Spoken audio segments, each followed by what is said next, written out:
तो वो यहीं रहने लगेगा। कमरा किराए पे देने की बात पर मेरी सास ने कहा कि ठीक है, फिर तुम उस लड़के को कमरे दिखा दो। और इतना सुनकर पड़ोसन अंदर आई और उस लड़के को कमरा दिखाने लगी। मैं किचन में काम कर रही थी और मुझे नहीं पता था कि बाहर क्या चल रहा है। मैं तुरंत बाहर आई और मैंने पूछा, मम्मी जी ये कौन है?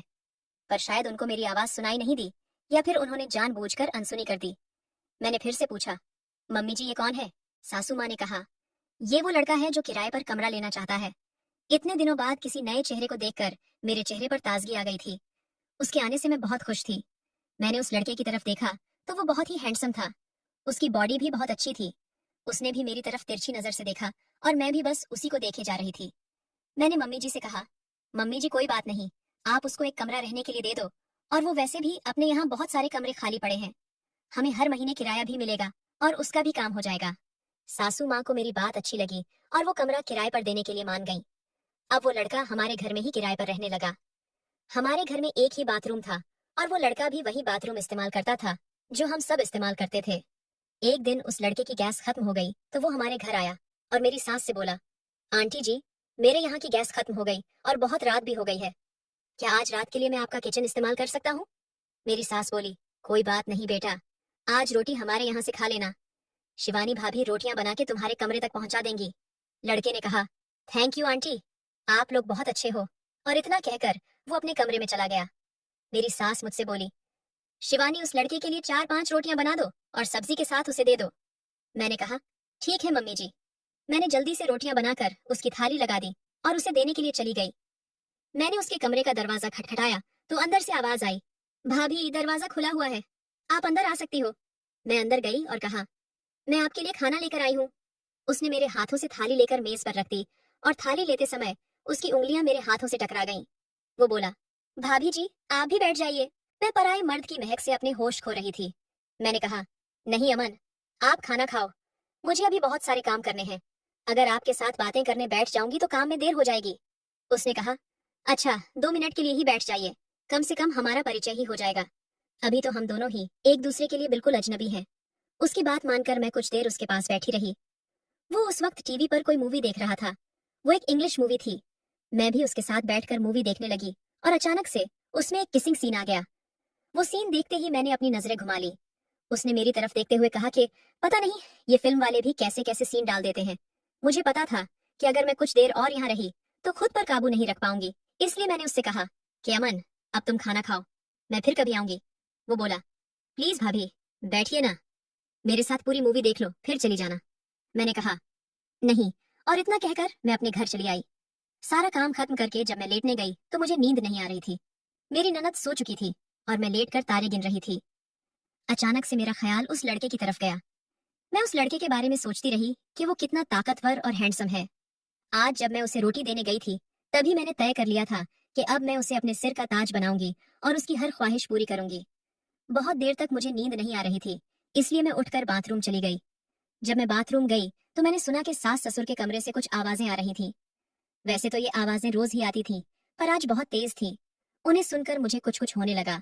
मैं जल्दी से बाथरूम चली गई और जब बाथरूम का इस्तेमाल करके वापस आई तो मैंने देखा कि अमन के कमरे की लाइट जल रही थी। मैंने सोचा कि रात के 12 बज रहे हैं और अभी तक अमन के कमरे की लाइट क्यों जल रही है। मैंने सोचा, चलो मैं जाकर देखती हूँ कि वो इस समय तक क्या कर रहा है। जब मैं उसके कमरे में गई तो मैंने देखा कि वो अपने मोबाइल पर वही मूवी देख रहा था। उसने वॉल्यूम भी बहुत तेज कर रखा था। मैंने उसके कमरे का दरवाजा खटखटाया तो उसने तुरंत वॉल्यूम कम कर दिया और बोला, अरे भाभी, आप इतनी रात को यहाँ कैसे? मैंने पूछा, आपके कमरे की लाइट अभी तक क्यों जल रही है और आप सोए क्यों नहीं? उसने कहा, भाभी मुझे नींद नहीं आ रही थी, इसीलिए मैं अपने मोबाइल में मूवी देखने लगा। पर आप अभी तक क्यों जाग रही हैं? मैंने कहा, मुझे भी नींद नहीं आ रही है, फिर मैंने देखा कि आपके कमरे की लाइट जल रही है, इसीलिए यहाँ आ गई। वो बोला, ये तो आपने बहुत अच्छा किया कि आप यहाँ चली आई। अब आइए, यहाँ आकर बैठ जाइए। मैं उसके पास जाकर बैठ गई। मैं जैसे ही उसके पास जाकर बैठी उसने फोन रख दिया और बाथरूम चला गया। पर अभी भी उसके फोन में वो मूवी चल रही थी। शायद वो जानबूझकर फोन उसी अवस्था में रख कर गया था।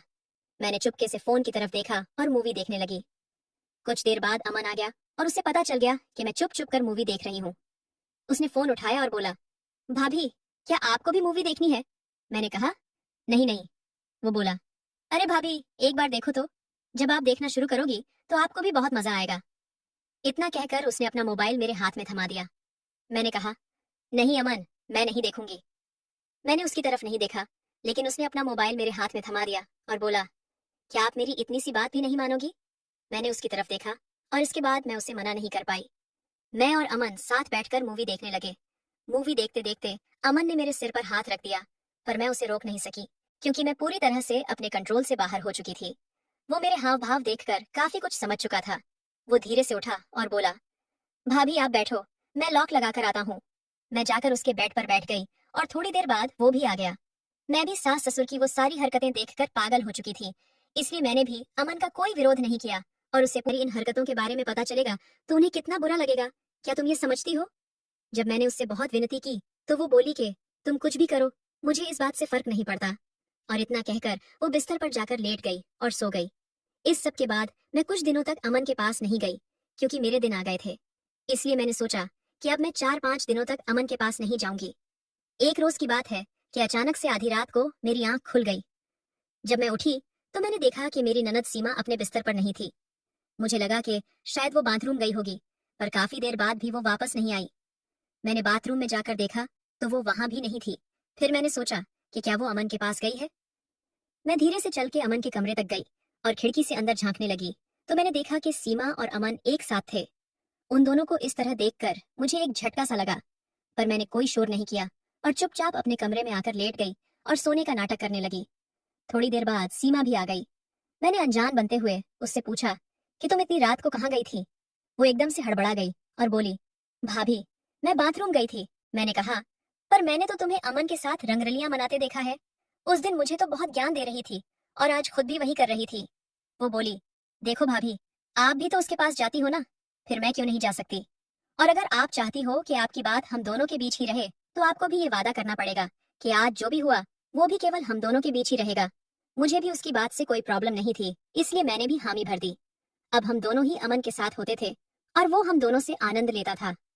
कुछ दिनों बाद मैंने और सीमा ने एक टाइम डिसाइड कर किया कि हम दोनों कब और कितने समय तक अमन के पास रहेंगे, और कुछ इसी तरह हम तीनों की जरूरतें पूरी होती रहीं। कमेंट करके जरूर बताइएगा कि आपको ये कहानी कैसी लगी। अगर आपको ये कहानी पसंद आई हो तो इसे लाइक करें और अपने दोस्तों के साथ भी शेयर करें। आगे भी ऐसी रोमांचक कहानियों के लिए हमारे चैनल को सब्सक्राइब करें और बेल आइकन दबाना ना भूलें।